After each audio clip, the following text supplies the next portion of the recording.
हाय मैत्रिणींनो, कशा आहात? मस्त मजेत ना? तर चला आजची सुरुवात अशी काही करत आहे. गुड्डू तर गेली होती शाळेला 7 वाजताच. तिचा डबा ती घेऊन गेली होती, म्हणजे मी स्वयंपाक करून ठेवला होता आणि तेही 8 वाजता ड्युटीला गेले होते. आणि आमच्या इथे ना 7:30ला पाणी येतं आणि मग त्यांची तयारी करून दिल्यानंतर म्हटलं चला पोर्च धुवून घेऊ. कारण काल मी थोडं झाडांचं काम केलं होतं, म्हणजे माती खूपच खराब झाली होती झाडांमधली आणि ती माती मी काढली होती आणि त्यामुळं खूपच आणि पोरांनी खूप इथं खराब करून ठेवलं होतं. पूर्ण मातीत खेळलं होतं आणि लाल माती काही झाडांमध्ये असल्यामुळे ना पोर्च खूपच खराब झाला होता. आणि तो ना लाल माती ना सहजासहजी निघतच नाही. जोपर्यंत आपण ब्रश लावत नाही किंवा असं जास्त रब करून धुवत नाही तोपर्यंत ते काही फरशीवरची माती निघत नाही. म्हणून म्हटलं पहिला पोर्च ओला करून स्वच्छ क्लीन करून घेतला आणि मग परत इकडं मी पाणी मारते आणि पाणी मारलं की पोर्च पूर्ण क्लीन होऊन जाईल आणि तसंच झाडांनाही पाणी दिलं जाईल. आणि या विचाराने मी चाललं होतं माझं काम. आता थंडीचे दिवस असल्यामुळे हवा पण खूप सुटते आणि हवेमुळे इतकी धूळ येते ना, पूर्ण सकाळी पोर्च जरी झाडायला घेतला की पूर्ण धूळच धूळ असते. आणि गॅलरीत पण खूप धूळ असते, कारण आमच्या घरापुढे ना असं मैदान आहे, ग्राउंड. आणि तिथं खूप असं बारीक बारीक मातीसारखं रेतीसारखं ग्राउंडवर माती आहे. आणि मोठी गाडी एखादी आली तर ना इतकी धूळ उडते, म्हणजे पूर्ण इकडे धूळ येऊन जाते हवेने. आणि त्यामुळे खूप अशी धुळीचा थर बसला जातो. आणि त्यामुळे म्हणजे हिवाळ्यात तरी डेली धुवावंच लागतं. आणि आणि धुतलं जरी नाही तरी मग तसेच पाय परत घरात येतात आणि घरातही मग पूर्ण धूळ होऊन जाते. म्हणून मग हिवाळ्याच्या दिवसात तरी मी डेली पोर्च धुवूनच काढते. आणि पाणी भरपूर असल्यामुळे तोही ताण नसतो. आणि अशा पद्धतीनं धुतलं का नाही म्हणजे हे झाडांची पानं वगैरे पण खूप पडतात ना, गळतात. त्यामुळे ते कुंड्यांमागचं आपल्याला काही झाडता येत नाही. त्यामुळे असं प्रेशरनं पाणी मारलं की मग ते कुंड्यांमागचे वाळलेले पानं किंवा सुकलेली फुलं सहज बाहेर निघतात आणि नंतर मग आपण ते कचरा भरून घेऊ शकतो. आणि म्हणतात ना, घराची कळा ही अंगणावरूनच कळते ना. जेवढं अंगण स्वच्छ असलं ना, खरंच प्रसन्न वाटतं बरं का. आणि मी रोज डेली म्हणजे अंगण माझं स्वच्छच पाहिजे हा माझा अट्टाहास असतो.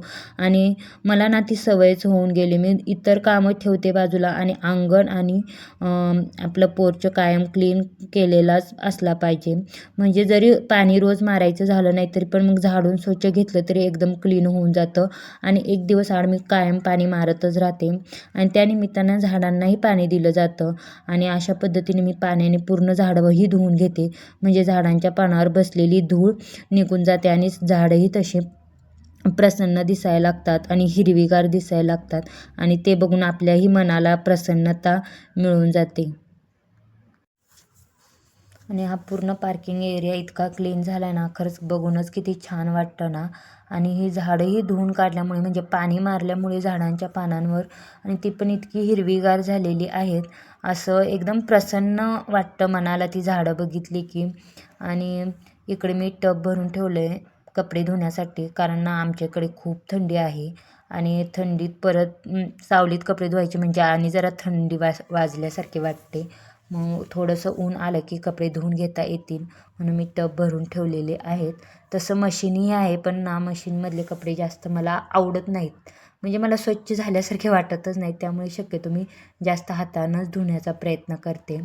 आणि हे काल घरी गेले होते, म्हणजे ड्युटीवरून सुट्टी झाली तेव्हा ते घरी गेले. म्हणजे ते जातच राहतात घरी, ये जा असतंच, म्हणजे गावाजवळून असल्यामुळे ते येत जात राहतात.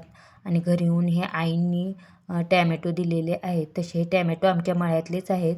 मग आता घेऊन आलेत त्यांनी ते टॅमॅटो आणि काय दिले तेच बघत आहे इथं पिशवीत. आणि शेंगा दिलेले आहेत आणि ही काकडी, म्हणजे ती आतून ऑरेंज कलरची असते ना अशी काही काकडी, तशी काकडी आहे, पण त्याला नेमकं काय म्हणतात हे मला काही माहीत नाही.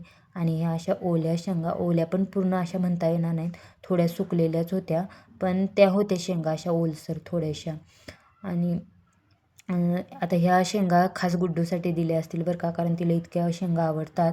आता ह्यातल्या आम्हालाच किती भेटतात हे मी पण सांगू शकत नाही. कारण तिच्या हातात एकदा पडल्या की ती कोणाचं शेंगांच्या बाबतीत तर विचार करत नाही, कारण तिला त्या ओल्या शेंगा इतक्या आवडतात ना, ती स्वतःच भाजते आणि स्वतःच खाते, असं काम आहे तिचं. आणि हा त्यांच्यासाठी दिलेला असणार आहे खाऊ, कारण आहोंना हा खाऊ खूप आवडतो, म्हणजे लहानपणापासून त्यांच्या आवडीचा खाऊ आहे. आणि आई बाबा बाजारात गेले की हा खाऊ आठवणीनं त्यांच्यासाठी आणतात. पण आता त्यांना जास्त खायला भेटत नाही, कारण आता हा वेदनं बघितलं तर हा संपवून टाकेल, असं आमच्या घराच्या मुलांची तरा आहे. आणि बघा किती थोड्या वेळाने मी हा उन्हातनं नंतर घेतलेला व्हिडिओ आहे, दुपारचा आहे आय थिंक. आणि आणि मला माहीत नव्हतं बरं का स्पायडर प्लांटला पण फुलं येतात. आणि हेच मी तुम्हाला इथं दाखवत आहे. अशी छोटे छोटे व्हाईट कलरचे 2 फुलं आलेले आहेत स्पायडर प्लांटला. मला अगोदर वाटले ना छोटे छोटे रोपं तयार होत असतील, पण हे आज उमलले होते, मग तेच दाखवते. आणि हे मी पहिल्यांदाच बघते. आणि इकडे हे गुलाबाला पण इतकी फुलं आलेली आहेत, किती सुंदर दिसतंय बघा ना. आज जवळजवळ 10-12 तरी सहज फुलं आहेत आणि कळ्याही तेवढ्याच आहेत. आणि रोज फुलं उमलतात ह्याची आणि खरंच छान वाटतं. हा बहुतेक गावठी गुलाब आहे असं म्हणतात, पण त्याला एवढा वास पण नाही आहे. पण म्हणतात ते त्यांनीच आणली होती अशी छोटीशी कांडी, मी अशी कुंडीत लावली होती. आणि ही परवा रंगवलेला पॉट आहे बरं का, किती छान दिसतोय ना, छोटासाच आहे पण दिसतोय छान गार्डनमध्ये. आणि मी हे कालची क्लिप ॲड करते बरं का, म्हणजे माझं थोडं रिपोर्टिंगचं काम चाललं होतं, पण हे मुलांनी काही मला सरळ करूनच दिलं नाही. आणि मी काही अशी कामं करायला घेतली ना, त्यांना मातीत खेळायचं असतं. आणि त्या गुड्डूपेक्षा तर ह्याला जास्तच मातीत खेळायला आवडतं. आणि ती पण अगोदर मातीत वगैरे खेळायची, पण ती आता जरा मोठी झाली, त्यामुळे तिला थोडीशी तिची आवड कमी झाली आहे. म्हणजे ती काही ना काही तिचं चाललेलं असतं, ती तिच्याच कामात व्यस्त असते. पण ह्याला माती म्हणा किंवा मी दळण करत असली म्हणा, तेव्हा हा इतका मध्ये लुडबुड करतो. गहू तर कायम सांडतो मी दळण करत असताना. आणि इतकं मग मी म्हटलं आता काय करायचं, मग हा व्हिडिओ एवढा मी घेतला होता. मग पुढं मला ही पोरं काही सुचूनच देत नव्हती. आणि मी दाखवते पुढं त्यांचा राडा कसा त्यांनी करून ठेवला आहे. आणि मी नंतर मोबाईल पडला आणि मग मी ठेवूनच दिला बाजूला. मग मी मग काही झाडं घेतली थोडं रिपोर्टिंग करून, आणि ह्यांनी अशा प्रकारे असा राडा करून ठेवला आहे. आता उद्या मोठा ताण, म्हणजे मगाशीच मी तुम्हाला दाखवलं पोर्च कसा धुवून काढला, असा हा राडा होता. आणि त्यामुळेच मला पोर्च म्हणजे मी धुतेच, पण मग ह्याच्यामुळे जरा जास्तच आज ब्रशनं धुवून काढावा लागला होता मला पोर्च.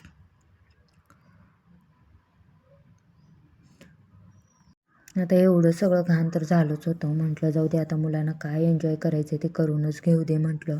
आणि घरात जसं वातावरण असेल ना तसंच मुलंही करायला बघतात बरं का. आता इथं ह्यांचं चाललं होतं, हे माझं झाड आहे, हे मला झाड लावायचं आहे. म्हणजे आपण जसं वागू ना तसंच मुलं कॉपी करायला बघतात ना. आणि चला चांगलं, आता मुलांनाही आवड निर्माण होते, तर मग आपणही काही आपल्याकडनं काहीतरी चांगलं शिकतात ना, ह्या समाधान भेटून जातं. आणि इकडे बघा ना, जास्वंदला किती छान असं फुलं आलं होतं. म्हणजे रोज 1-2 कळ्या अशा येतातच आणि रोज फुलं असतात. आणि किती छान वाटतं ना गार्डनमध्ये अशी फुलं असली की, मन असं प्रसन्न होऊन जातं. आणि संध्याकाळचं हे फिश फ्रायचा आमचा बेत होता. आणि त्यांनी असे छान असे फ्रेश असे फिश घेऊन आले होते. आणि आमच्या घरात बरं का असे फ्राय केलेलेच फिश आवडतात. असं भाजी कोण खातच नाही, म्हणजे ते खातात पण मुलांना आवडत नाही. त्यामुळे आम्ही शक्यतो फ्रायच करतो. आणि त्यांच्यासाठी 1-2 पीस काढून ठेवले होते रस्सा भाजी करण्यासाठी, कारण जेवताना रस्सा भाजी तर लागेलच ना. आणि इकडं माझ्यासाठी मस्त अशा वरण चकोल्या बनवल्या होत्या. आता परत वेगळी भाजी वगैरे बनवत बसण्यापेक्षा साधं सिंपल असा वरण चकोल्या बनवल्या. आणि हे जेवणा अगोदरचा ह्यांचा फिश एन्जॉय करायचं काम चाललं होतं. म्हणजे जेवताना आम्हाला फिश लागत नाहीत बरं का, असं जेवणा अगोदर जसे गरम गरम तळले जातील ना तसेच गरम गरम त्यांना खायला आवडतात. आणि एकदा इकडे तळले की इकडे ह्यांना खायला गरमच फिश लागतात. आणि चला, कसा वाटला आजचा व्हिडिओ नक्की सांगा. आणि आवडले असल्यास शेअर करा, लाईक करा आणि आपल्या चॅनलला सबस्क्राईब करा. बाय.